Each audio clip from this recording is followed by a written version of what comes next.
नमस्कार। आपने मुझे इस समिट के माध्यम से देश और दुनिया के सम्मानित अतिथियों से, आपके दर्शकों से जुड़ने का अवसर दिया है। मैं नेटवर्क 18 का आभार व्यक्त करता हूं।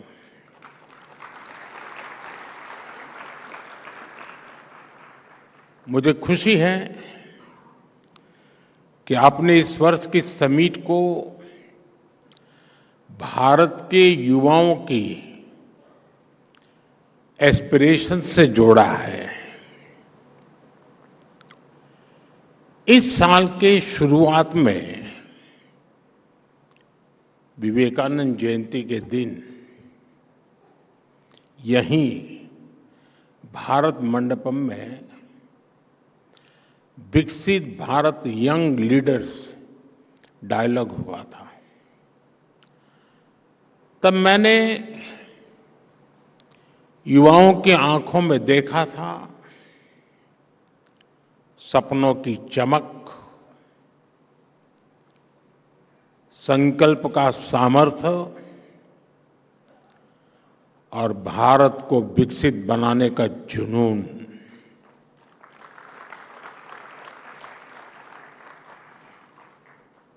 ट्वेंटी 47 तक हम भारत को जिस ऊंचाई पर ले जाना चाहते हैं, जिस रोडमैप को लेकर हम चल रहे हैं, उसके कदम कदम पर अगर मंथन होगा तो निश्चित ही अमृत निकलेगा। और यही अमृतकाल की पीढ़ी को ऊर्जा देगा, दिशा देगा और भारत को गति देगा। मैं आपको इस समिट की बधाई देता हूं, शुभकामनाएं देता हूं। साथियों, आज दुनिया की नजर भी भारत पर है और दुनिया की उम्मीद भी भारत से है। कुछ ही वर्षों में हम दुनिया की 11वीं से 5वीं सबसे बड़ी इकोनॉमी बने हैं, बहुत कम समय में। अनेक प्रकार के ग्लोबल चैलेंजेस आए, लेकिन भारत रुका नहीं। भारत ने डबल स्पीड से दौड़ लगाई और एक दशक में अपनी इकोनॉमी के साइज को डबल करके दिखाया है। जो सोचते थे कि भारत स्लो और स्टेडी चलेगा, उन्हें अब फास्ट एंड फियरलेस इंडिया दिख रहा है। और इसमें भी कोई संदेह नहीं है कि जल्द ही भारत की दुनिया की तीसरी इकोनॉमी बनना तय है।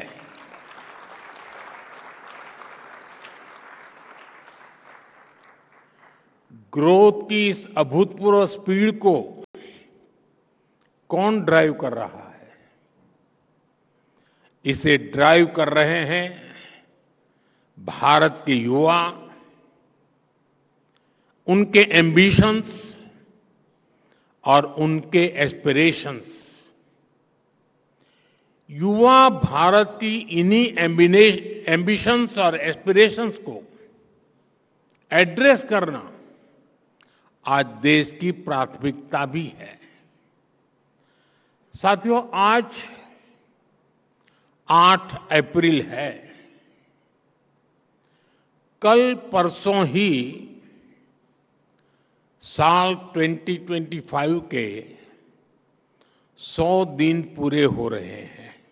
100 डेज 2025 का पहला पड़ाव। इन 100 दिनों में जो निर्णय हुए हैं उनमें भी आपको युवा एस्पिरेशंस की ही झलक दिखेगी। साथियों, इन 100 दिनों में हमने सिर्फ फैसले नहीं लिए, हमने भविष्य की मजबूत नींव रखी है। हमने पॉलिसीज से पॉसिबिलिटीज की राह खोली है। 12 लाख रुपये तक की इनकम पर टैक्स, थैंक यू। इसका सबसे बड़ा फायदा हमारे यंग प्रोफेशनल्स और एंटरप्रेन्योर्स को मिल रहा है। मेडिकल की 10,000 नई सीटें, आईआईटी में 6,500 नई सीटें, यानी एजुकेशन का एक्सपांशन, इनोवेशन का एक्सेलरेशन। 50,000 नई अटल टिंकरिंग लैब्स, यानी अब देश के हर कोने में इनोवेशन का दीप जलेगा और एक दीप से जले दीप अनेक। एआई और स्किल डेवलपमेंट के लिए centre for of excellence, youth को मिलेगा फ्यूचर रेडी बनने का मौका। 10,000 नई पीएम रिसर्च फेलोशिप। अब आइडिया से इम्पैक्ट तक का सफर और आसान होने वाला है। जैसे स्पेस सेक्टर खोला गया, वैसे ही अब न्यूक्लियर एनर्जी सेक्टर भी ओपन किया गया। इनोवेशन को अब सीमाएं नहीं, समर्थन मिलेगा। गीग इकोनॉमी से जुड़े युवाओं को पहली बार सोशल सिक्योरिटी का कवच दिया जाएगा। जो पहले दूसरों के लिए इनविजिबल थे, अब वे नीतियों के केंद्र में है। और एससी, एसटी तथा वुमेन एंटरप्रेन्योर्स के लिए 2 करोड़ के term loan. Inclusivity is not just a promise, it's a policy. इन सभी निर्णयों का सीधा लाभ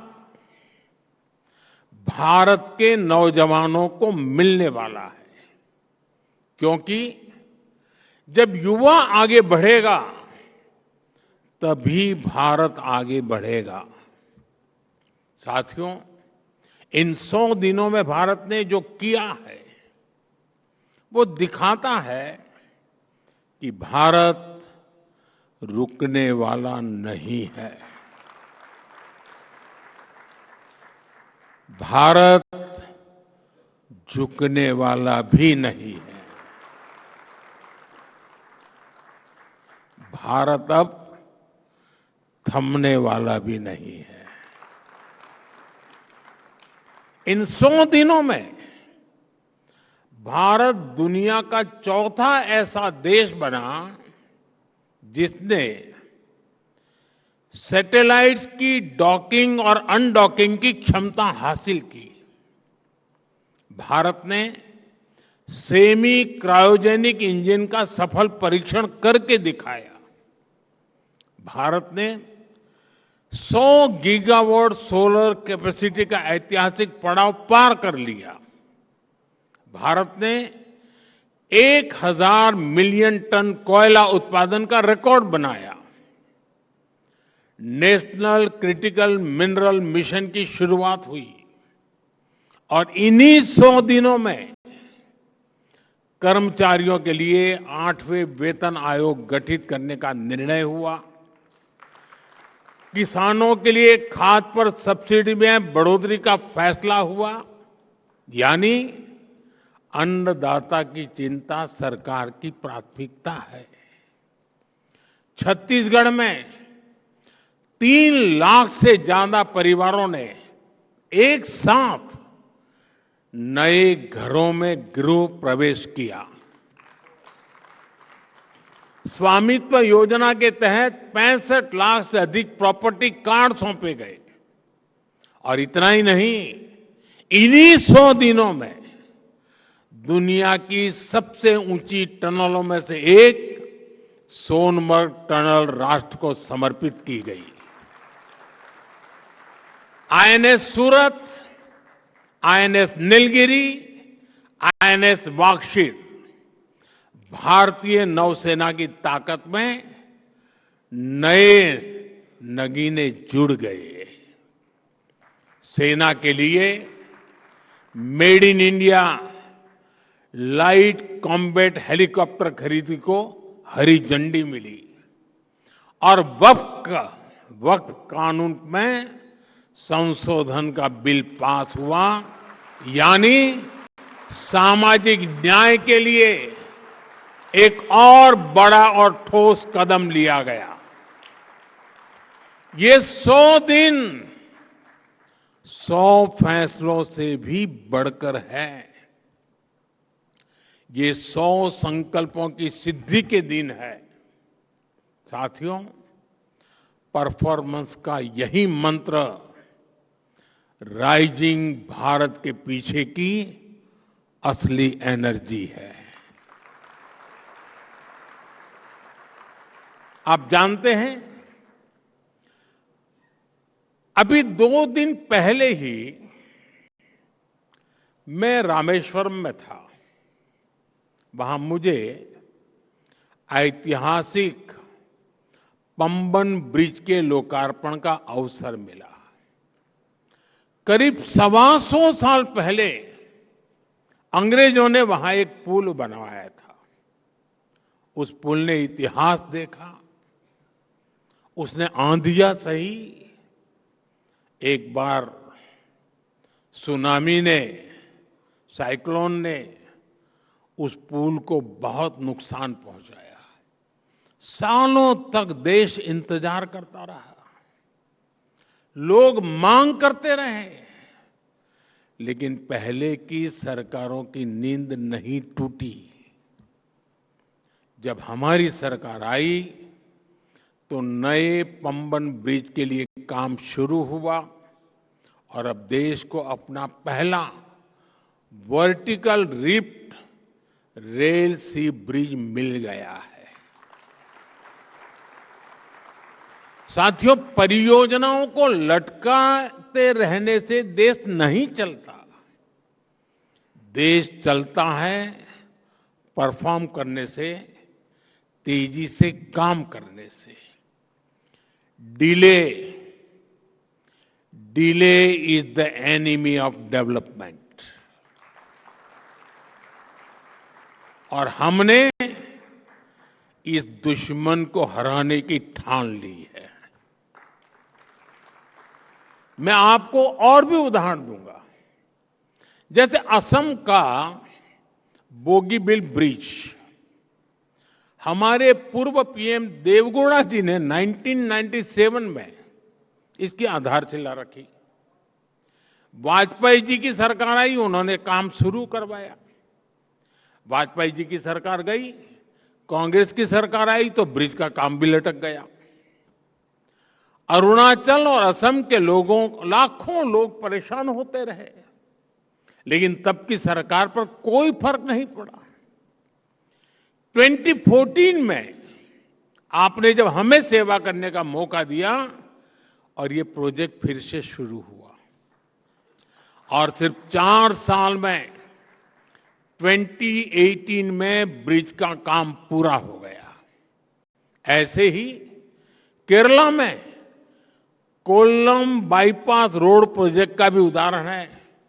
ये 1972 से अटका था। सोचिए, 50 साल। एलडीएफ हो या यूडीएफ, किसी सरकार ने 50 साल तक इस पर कोई काम नहीं कराया। हमने सरकार बनने के 5 साल के अंदर इसका काम पूरा कर दिया। साथियों, नवी मुंबई एयरपोर्ट पर भी 1997 से चर्चा शुरू हुई थी। 2007 में इसे मंजूरी मिली, लेकिन कांग्रेस की सरकार ने इस पर काम नहीं किया। हमारी सरकार ने इस प्रोजेक्ट को भी तेजी से पूरा किया।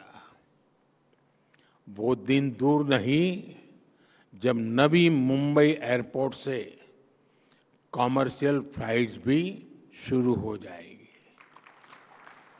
साथियों, ये जो मैं गिना रहा हूं ना, उसमें संसद भवन भी आएगा, ये भारत मंडपम भी आएगा। साथियों, आज 8 अप्रैल का एक और वजह से बहुत महत्व है। आज ही मुद्रा योजना के 10 साल पूरे हुए हैं। यहां जो युवा साथी बैठे हैं, उन्होंने तो अपने माता पिता से जरूर कहानियां सुनी होगी कि पहले बिना गारंटी के बैंक खाता तक नहीं खुलता था। खाता खोलने के लिए बैंक गारंटी चाहिए, किसी और एक की साथी की मदद चाहिए। बैंक लोन ये सामान्य परिवार के लिए तो सपना हुआ करता था। गरीब परिवार, एससी, एसटी, ओबीसी, भूमिहीन मजदूर, महिलाएं जो सिर्फ मेहनत कर सकते थे, लेकिन जिनके पास गिरवी रखने को कुछ नहीं था, क्या उनके सपनों की कोई कीमत नहीं थी? क्या उनकी एस्पिरेशंस कम थी? क्या उनकी मेहनत का कोई मोल नहीं था? हमारी मुद्रा योजना ने उनकी एस्पिरेशन को एड्रेस किया, यूथ को एक नया रास्ता दिया। पिछले 10 साल में मुद्रा योजना के तहत 52 करोड़ लोन बिना गारंटी दिए गए। 52 करोड़। और मुद्रा स्कीम की स्केल ही नहीं, स्पीड भी अद्भुत है। जब तक ट्रैफिक लाइट रेड से ग्रीन होती है, तब तक 100 मुद्रा लोन क्लियर हो जाते हैं। जब तक आप ब्रश करके फ्री होते हैं, तब तक 200 मुद्रा लोन अप्रूव होते हैं। जब तक आप किसी रेडियो चैनल पर अपना पसंदीदा गाना सुनकर खत्म करते हैं, तब तक 400 मुद्रा लोन सैंक्शन हो जाते हैं। आजकल इंस्टेंट डिलीवरी ऐप, इसका बड़ा चलन है। आपके ऑर्डर के बाद जितनी देर में डिलीवरी होती है, उतनी देर में 1000 मुद्रा लोन सैंक्शन हो जाते हैं। जब तक आप किसी ओटीटी पर एक एपिसोड खत्म करते हैं, तब तक 5000 मुद्रा बिजनेस का आधार बन जाता है। साथियों, मुद्रा योजना ने गारंटी नहीं मांगी, उसने भरोसा किया। और आप सभी को जानकर अच्छा लगेगा, मुद्रा योजना की वजह से 11 करोड़ 11 करोड़ लोगों को पहली बार अपना कोई काम करने के लिए, स्वरोजगार के लिए लोन मिला है। ये 11 करोड़ लोग अब फर्स्ट टाइम एंटरप्रेन्योर बने हैं। यानी 10 साल में 11 करोड़ नए सपनों को उड़ान मिली है। और आप जानते हैं कि मुद्रा से कितना पैसा गांवों और छोटे शहरों में पहुंचा है। करीब 33 लाख करोड़ रुपीस, 33 लाख करोड़ रुपए, इतनी तो कई देशों की जीडीपी भी नहीं है। This is not just micro finance, this is a mega transformation at the grass roots. साथियों, ऐसा ही उदाहरण एस्पिरेशनल डिस्ट्रिक्ट और एस्पिरेशनल ब्लॉक्स का है। पहले की सरकारों ने देश के 100 से अधिक ऐसे जिलों को पिछड़ा घोषित करके उन्हें अपने हाल पर छोड़ दिया था। इनमें से अनेक जिले नॉर्थ ईस्ट में थे, ट्राइबल बेल्ट में थे। करना तो ये चाहिए था कि इन जिलों में सरकार अपना बेस्ट टैलेंट भेजती, लेकिन होता ये था कि इन जिलों में अफसरों को पनिशमेंट पोस्टिंग के लिए भेजा जाता था।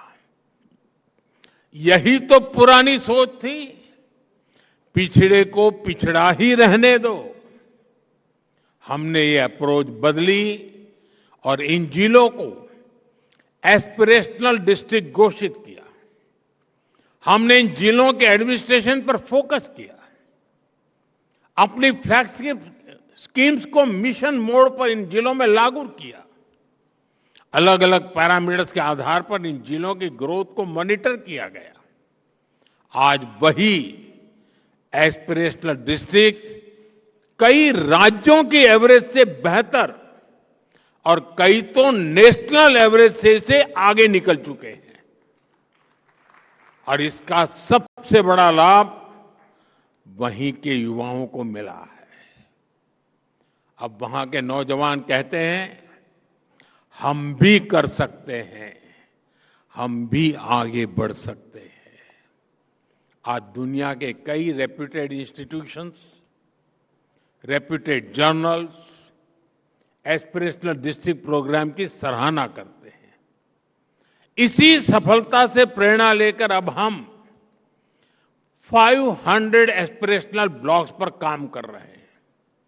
जब ग्रोथ को एस्पिरेशंस ड्राइव करती है तो वो समावेशी भी होती है और सस्टेनेबल भी होती है। साथियों, किसी भी देश के तेज विकास के लिए बहुत जरूरी है देश में शांति, स्थिरता और सुरक्षा की भावना। गुरुदेव टैगोर की कल्पना थी, चित्त चेता भय शून्य, उच्च जेथा शीर, where the mind is without fear and the head is held high. लेकिन दशकों तक भारत में डर का, भय का, आतंक का माहौल बढ़ता ही गया। इसका सबसे ज्यादा नुकसान युवाओं को ही हुआ। हिंसा, अलगाव, आतंकी आग में सबसे ज्यादा देश का युवा ही झुलसा है। जम्मू कश्मीर में दशकों तक युवाओं की अनेक पीढ़ियां बम, बंदूक और पत्थरबाजी में खप गई।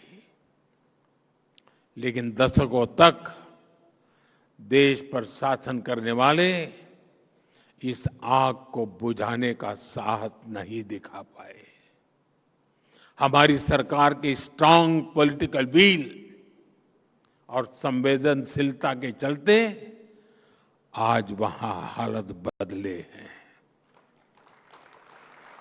आज जम्मू कश्मीर का नौजवान विकास से जुड़ हो चुका है। साथियों, आप नक्सलवाद को भी देखिए। देश के 125 से अधिक जिले नक्सलवाद की चपेट में, हिंसा की चपेट में थे। 125 डिस्ट्रिक्ट। जहां से नक्सलवाद शुरू होता था, वहां सरकार की बाउंड्री खत्म हो जाती थी। बड़ी संख्या में नौजवान नक्सलवाद से पीड़ित थे। हमने ऐसे नौजवानों को मुख्य धारा में लाने के लिए प्रयास किए। बीते 10 वर्षों में 8,000 से अधिक नक्सलियों ने सरेंडर किया है, हिंसा का रास्ता छोड़ा है। आज नक्सल प्रभावित जिलों की संख्या भी 20 से कम रह गई है। हमारे नॉर्थ ईस्ट में भी दशकों से अलगाव का, हिंसा का एक अंतहीन सिलसिला चल रहा था। हमारी सरकार ने बीते 10 सालों में 10 बड़े शांति समझौते किए। इस दौरान 10,000 से ज्यादा युवाओं ने हथियारों को छोड़ा और विकास की मुख्य धारा में शामिल हुए। सफलता सिर्फ ये नहीं है कि हजारों युवाओं ने हथियार छोड़े। सफलता ये भी है कि इसने हजारों नौजवानों का वर्तमान और भविष्य बचाया है। साथियों, हमारे यहां दशकों तक एक प्रवृत्ति चली। राष्ट्रीय चुनौतियों को पहचानने के बजाय उन्हें राजनीतिक कालीन के नीचे छिपा दिया गया। लेकिन अब समय आ गया है कि हम ऐसे मुद्दों से आंख न चुराएं। 21वीं सदी की पीढ़ियों को हम 20वीं सदी की राजनीतिक भूलों का बोझ नहीं दे सकते हैं। भारत की ग्रोथ में तुष्टीकरण की राजनीति एक बहुत बड़ी चुनौती रही है। अभी संसद में वक्फ से जुड़े कानून में संशोधन हुआ है। इस पर आपके नेटवर्क ने भी काफी चर्चा की है। ये जो वक्फ से जुड़ी डिबेट है, इसके मूल में तुष्टीकरण की राजनीति है, पॉलिटिक्स ऑफ अपीजमेंट है। ये तुष्टीकरण की राजनीति कोई नई नहीं है। इसका बीज हमारे स्वतंत्रता संग्राम के समय ही बो दिया गया था। अब सोचिए, भारत से पहले, भारत के साथ साथ और हमारे बाद दुनिया में कई देश आजाद हुए, लेकिन कितने देश ऐसे हैं जिनकी आजादी की शर्त विभाजन थी? कितने देश हैं जो आजादी के साथ ही टूट गए? भारत के साथ ही ऐसा क्यों हुआ? क्योंकि उस समय राष्ट्र के हित से ऊपर सत्ता का मोह रख दिया गया।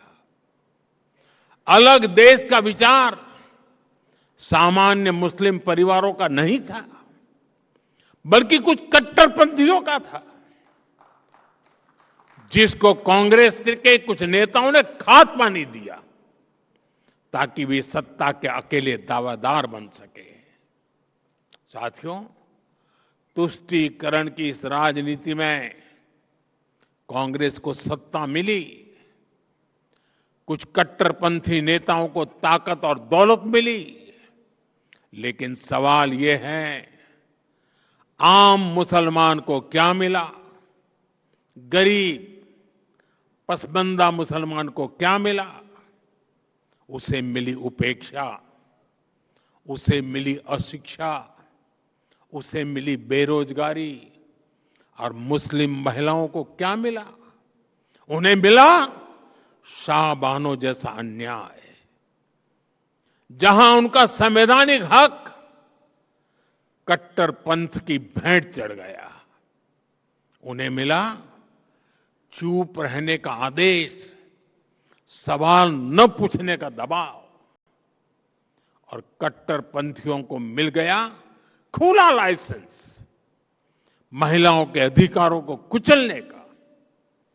साथियों, तुष्टीकरण यानी पॉलिटिक्स ऑफ एबिजमेंट भारत की सोशल जस्टिस की मूल अवधारणा के पूरी तरह खिलाफ है। लेकिन कांग्रेस ने इसे वोट बैंक की राजनीति का हथियार बना दिया। 2013 में वक्फ कानून में किया गया संशोधन मुस्लिम कट्टरपंथियों और भू माफियाओं को खुश करने का प्रयास था।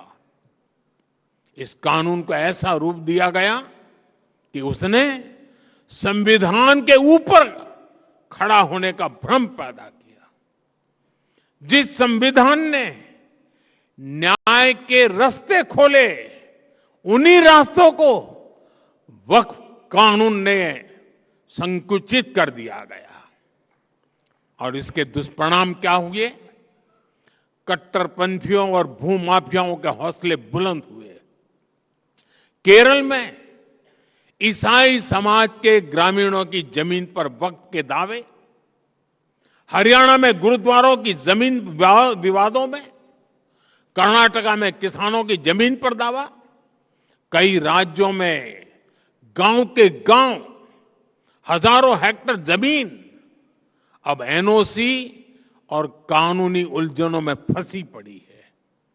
मंदिर हो, चर्च हो, गुरुद्वारे हो, खेत हो, सरकारी जमीनें हो, किसी को भी अब भरोसा नहीं रह गया था कि उनकी जमीन उनकी ही रहेगी। सिर्फ एक नोटिस आता था और लोग अपने ही घर और खेत के लिए कागज ढूंढते रह जाते थे। जो कानून न्याय के लिए था, वो डर का कारण बन गया। ये कैसा कानून था? साथियों, मैं देश की संसद को सर्व समाज के हित में, मुस्लिम समाज के हित में एक शानदार कानून बनाने के लिए बधाई देता हूं।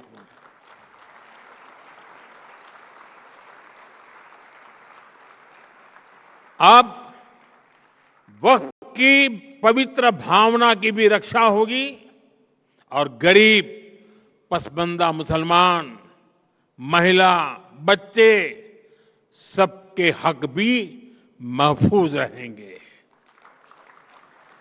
वक्फ बिल पर हुई बहस हमारे संसदीय इतिहास की दूसरी सबसे लंबी डिबेट थी। 75 साल में दूसरी सबसे लंबी डिबेट। इस बिल को लेकर दोनों सदनों को मिलाकर 16 घंटे चर्चा हुई। जेपीसी की 38 बैठकें हुई, 128 घंटे चर्चा हुई। देश भर से लगभग 1 करोड़ ऑनलाइन सुझाव आए। ये दिखाता है कि आज भारत में लोकतंत्र सिर्फ संसद की 4 दीवारों तक सीमित नहीं है। हमारा लोकतंत्र जन भागीदारी से और अधिक मजबूत हो रहा है। साथियों, आज दुनिया तेजी से टेक्नोलॉजी और एआई की ओर बढ़ रही है और इसलिए अब ये जानना जरूरी है कि हम हमारी सॉफ्टवेयर साइट पर आर्ट, म्यूजिक, कल्चर, क्रिएटिविटी, क्योंकि हम रोबोट तैयार करना नहीं चाहते, हम मनुष्य तैयार करना चाहते हैं। यानी जो कुछ भी हमें मशीनों के सहारे चलता है, उन पर मानवता के लिए, संवेदनशीलता के लिए ज्यादा काम करें। एंटरटेनमेंट आज दुनिया की सबसे बड़ी इंडस्ट्री में से एक है और आने वाले समय में इसका और विस्तार होगा। ऐसे ही समय में हमने आर्ट और कल्चर को एनकरेज करने के लिए, इसे सेलिब्रेट करने के लिए वेव्स, और अभी राहुल जब भाषण कर रहे थे शायद 10 बार वेव्स आए हैं, 10 बार वेव शब्द था, लेकिन वो वेव 14 में ही शुरू हुआ ऐसा नहीं, हर 10 साल में नए रंग रूप के साथ आता है। और आज जो मैं इस वेव्स की बात कर रहा हूं, यानी वेव्स यानी world audio visual and entertainment summit, इस वेव्स नाम का प्लेटफॉर्म बनाया गया है। अगले महीने मुंबई में इसका बहुत बड़ा आयोजन होने जा रहा है और ये लगातार होते रहने वाला है। एक लंबी व्यवस्था खड़ी हो रही है। आप सभी जानते हैं, हमारे यहाँ movies, podcast, gaming, music, AR और वीआर की बहुत वाइब्रेंट और क्रिएटिव इंडस्ट्री है। हमने क्रिएट इन इंडिया का मंत्र लेकर इसे नेक्स्ट लेवल पर ले जाने का फैसला लिया है। वेव्स इंडियन आर्टिस्ट को कंटेंट बनाने और ग्लोबल बनाने के लिए एनकरेज करेगा और इसके साथ साथ क्रिएट इन इंडिया दुनिया भर के आर्टिस्ट को भारत में आने का अवसर भी देगा। मैं नेटवर्क 18 के साथियों से भी कहूंगा कि वो वेव्स के प्लेटफॉर्म को पॉपुलराइज करने के लिए आगे आए। यहां बड़ी संख्या में क्रिएटिव डोमेन्स में काम करने वाले युवा साथी हैं। कुछ लोगों से मेरे मिलने का मौका भी मिला। मैं उन्हें भी कहूंगा वो इस मूवमेंट को, इस प्लेटफॉर्म का हिस्सा बने। वेव्स की लहर हर घर, हर दिल तक पहुंचनी चाहिए। आप लोग ये करेंगे, ये मुझे पूरा विश्वास है। साथियों, नेटवर्क 18 ने इस समिट के माध्यम से देश के युवाओं की क्रिएटिविटी, उनकी सोच, उनकी संकल्प शक्ति को जिस तरह सामने रखा है, वह सराहनीय है। आपने युवाओं को एंगेज किया, उन्हें देश की समस्याओं पर सोचने, सुझाव देने और समाधान खोजने का मंच दिया और सबसे बड़ी बात, उन्हें सिर्फ श्रोता नहीं, परिवर्तन का भागीदार बनाया। अब मैं देश की यूनिवर्सिटीज, कॉलेज और रिसर्च इंस्टीट्यूशन से आग्रह करता हूं कि समिट के एंगेजमेंट को आगे ले जाएं। जो इनसाइट निकले हैं, जो सुझाव आए हैं, उन्हें डॉक्यूमेंट करें, स्टडी करें और पॉलिसी तक पहुंचाएं। तभी ये समिट सिर्फ एक इवेंट नहीं, एक प्रभाव बन पाएगी। आपका उत्साह, आपकी सोच, आपकी भागीदारी ही भारत को विकसित देश बनाने के संकल्प की ऊर्जा है। मैं एक बार फिर इस आयोजन से जुड़े सभी साथियों को और विशेषकर हमारे युवा साथियों को बहुत बहुत शुभकामनाएं देता हूं। बहुत बहुत धन्यवाद।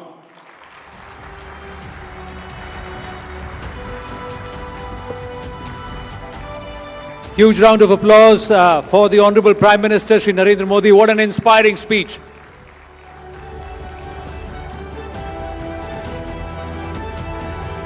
बहुत बहुत आभार प्रधानमंत्री जी. Thank you very much.